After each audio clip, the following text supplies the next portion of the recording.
Hello નમસ્કાર પ્રણામ મારા હાવત જેવા ખેડૂત મિત્રો, તમારો સાગર પટેલ, નવી પેઢી નવી બુદ્ધિનો ખેડૂત. હવે ભાઈ ધંધોમાં આ સમયમાં બધા ધંધો જ ગોતે છે, બરાબર. અને તમને ખબર છે કે મારી પાસે ધંધા બાબતે કઈ વાત નીકળશે. ખેતી, ફાર્મ મેનેજમેન્ટ, એની સિવાય બીજું ઓપ્શન નથી. એનું કારણ છે ભાઈ કે આપણે પહેલાં ધંધો કરીએ એટલે શું જોઈએ, એમાં ક્યારેય નુકસાની ન આવવી જોઈએ ને, એમાં ક્યારેય મંદી ન આવવી જોઈએ ને, એસા ને તેસા ને. હવે ભાઈ ખેતી એક ધંધો એવો છે, ખેતી, પશુપાલન અને સોલાર, આ ત્રણ ધંધાનું ભવિષ્ય છે. સોલાર હજી આપણે દૂરની વાત છે, પણ આ બે વસ્તુને આપણે સમજીએ કે ખેડૂત કે ભાઈ પશુપાલન અને ખેતી, એ બે તો જીવતું રહે ભવિષ્યમાં, પણ એને લગતા વળગતા જે ધંધા છે ને એ બધા જીવતા રહે. બાકી બીજા બધા ધંધાનું કંઈ કહી શકાય નહીં. એક્ઝામ્પલ તરીકે આપણે કોરોના લઈ લઈ.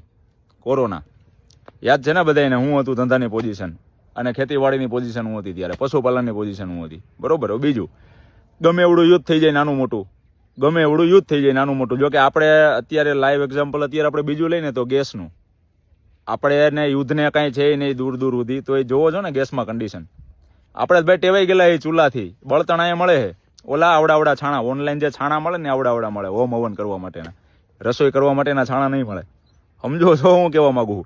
એટલે આ ધંધો એટલે સારો છે ભાઈ કે આમાં કદાચ આખો દેશ ઊભો રહી જાય ને, આખો દેશ ઊભો, સમજો છો હું ટકશે હું ધંધામાં આવી ગયો ને. અને આ ગામડિયા ફામડિયા કહેવા વાળા ભાઈ, કોરોના યાદ કરી લેજો જરાક. અહીંયા આવવા હાટું રોતા હતા, ખબર છે ને, ગામડામાં આવવા હાટું.